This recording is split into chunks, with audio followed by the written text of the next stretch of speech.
નમસ્કાર, હું ડૉક્ટર મહેશભાઈ તળાવિયા આયુર્વેદ અમૃતમ યુટ્યુબ ચેનલમાં આપનું ખૂબ ખૂબ સ્વાગત કરું છું.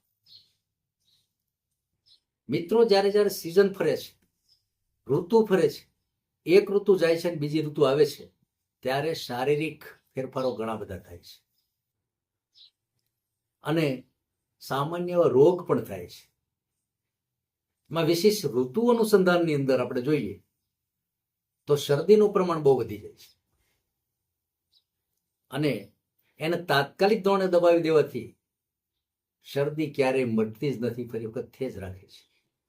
તો સિઝનલ શરદી અથવા તો આપણે જેને ફ્લૂ કહીએ છીએ, ટેમ્પરેચર સહિત જેને શરદી થાય, સામાન્ય એવી ઉધરસ આવ્યા કરે, ગળામાં સોજો રહે, હાથ પગ એ દુખ્યા કરે, કમર દુખ્યા કરે, માથું સહેજ ભારે રહે, ગળાની અંદરનો અવાજ ફેરફારવાળો થઈ જાય, ત્યારે સમજવું કે આ ફ્લૂના લક્ષણો છે, જેને આયુર્વેદમાં કફ જ્વર કહેવામાં આવે છે. મિત્રો, આના માટે સરસ મજાની એક જ ઔષધિ છે અને એ ઔષધિ છે સામાન્ય છે, ઘેર ઘેર વપરાય છે અને એ ઘેર ઘેર રાખવામાં પણ આવે છે અને એને ઉગાડવામાં પણ આવે છે અને એનું જતન કરવામાં આવે છે, એને પૂજા કરવામાં આવે છે, બધું કરવામાં આવે છે.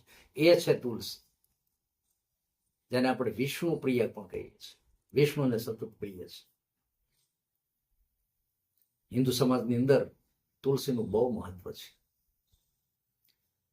કહેવત બહુ સરસ છે કે જેને આંગણે તુલસીને ગાય એને ઘેર વૈદ્ય ના ગાય. કેટલી બધી સરસ ઉક્તિ છે. તો જ્યારે આ તુલસી રોગ પરત્વે આપણે એનો ઉપયોગ કરવો હોય તો મિત્રો એના 4-5 પ્રયોગો બહુ સરસ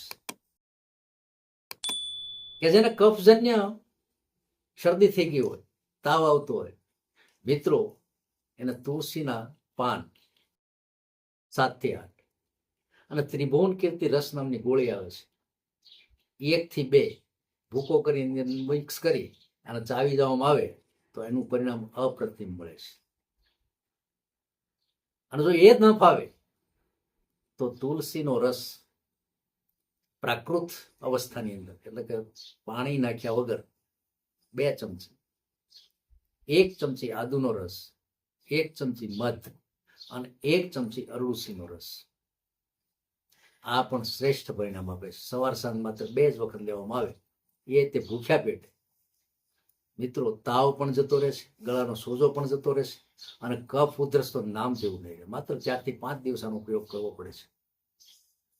અત્યારના યુગની અંદર આધુનિક સાયન્સ જે બધી એન્ટી કોલ્ડ કે પછી એન્ટીબાયોટિક કે એન્ટીપાયરેટિક આ બધી દવાઓ આપવામાં આવે છે, એ માત્ર 24 અવર્સ કામ આપે છે અને એને પ્રેશરમાં દબાવી દે છે.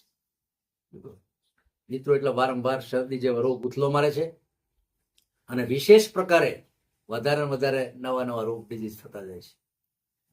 આયુર્વેદ તો ત્યાં સુધી કહે છે કે હંમેશના માટે જ્યારે આ રોગ થાય આવા ત્યારે ઉપવાસ કરવો સર્વશ્રેષ્ઠ છે. એ તો તુલસીનો બીજો પ્રયોગ છે કે તુલસી, ચા તો ઘેર ઘેર પીવાય છે, પરંતુ ચા જેટલી તમે નાખો છો એનાથી ડબલ તુલસીના પાન અથવા તો તુલસીના પાનનો રસ મિક્સ કરી એ જો ચા પીવામાં આવે તો મિત્રો સ્ફૂર્તિ પણ એટલી આવે છે અને કફજન્ય શરદી તાવ છે એ ઓછા થતા જાય છે. ચોથો પ્રયોગ કંઈક એવો છે કે તુલસીનો રસ 2 ચમચી અને 1 ચમચી ખાલી મધ, ખાસ કરીને બાળકોને જ્યારે આવું થાય છે ત્યારે પીવરાવી દો તો મિત્રો એનું પરિણામ તો 2 દિવસની અંદર જ આવી જાય છે અને બાળક હસતું રમતું થઈ જાય છે. ઘણા બધા પ્રયોગો છે. તુલસી એ દેવતુલ્ય ઔષધિ છે. તુલસી હિન્દુ સમાજનું પવિત્રમાં પવિત્ર એક છોડ છે, વૃક્ષ. તુલસી આદિકાળથી ચાલી આવતી મહાન ઔષધિ છે. તુલસી એ તાવનું રામબાણ ઔષધ છે. તુલસી ઘેર ઘેર વપરાય છે. તુલસીની પૂજા કરવી પણ અથાયોગ્ય છે. તુલસીનો ઉછેર કરવો એ પણ એક પુણ્ય કર્મ છે. મિત્રો, ઓમ શાંતિ, જય ધન્વંતરી.